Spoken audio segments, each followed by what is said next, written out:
ഭക്ഷണം കഴിച്ച് 8 മണിക്കൂർ ഫാസ്റ്റിംഗ് കഴിഞ്ഞിട്ടാണ് നമ്മൾ FBS fasting blood glucose check ചെയ്യുന്നത്. അതുപോലെ തന്നെ ഭക്ഷണം കഴിച്ചതിന് ശേഷം 1.5 മണിക്കൂറിന് ശേഷം PPBSും ചെക്ക് ചെയ്യും.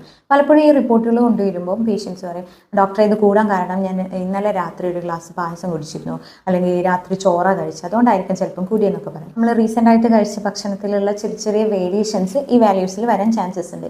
അപ്പോൾ കുറച്ചുകൂടി ആക്യുറേറ്റ് ആയിട്ട് നമുക്ക് നോക്കാൻ പറ്റുന്ന ഒരു ടെസ്റ്റാണ് HbA1c എന്ന് പറയുന്നത്. നമ്മുടെ ശരീരത്തിലെ അധികമായിട്ടുള്ള ഗ്ലൂക്കോസ് നമ്മുടെ ബ്ലഡിലെ ചുവന്ന രക്താണുക്കളിൽ പോയിട്ട് ഇങ്ങനെ പറ്റി പിടിച്ചിരിക്കുന്നതിൻ്റെ ഒരു പെർസെൻറ്റേജ് അളവാണ് HbA1cയിലൂടെ നമുക്ക് അറിയാൻ പറ്റുന്നത്.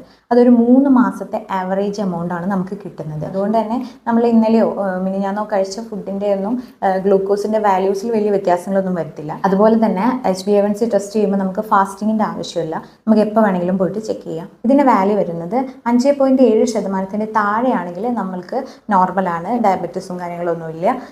5.7 6.4 ഇടയിലാണ് വരുന്നതെങ്കിൽ നമ്മൾ പ്രീ ഡയബറ്റിക് ആണ്. അതായത് കുറഞ്ഞ കാലയളവിൽ തന്നെ നമുക്ക് ഡയബറ്റീസ് വരാനുള്ള ചാൻസസ് കൂടുതലാണ്. ദെൻ 6.4 മേലെയാണെങ്കിൽ നമ്മൾ ഡയബറ്റിക് ആണ്. ഈവൻ 6.5 മേലെയാണെങ്കിൽ പോലും നമ്മൾ ഡയബറ്റിക് ആണ്.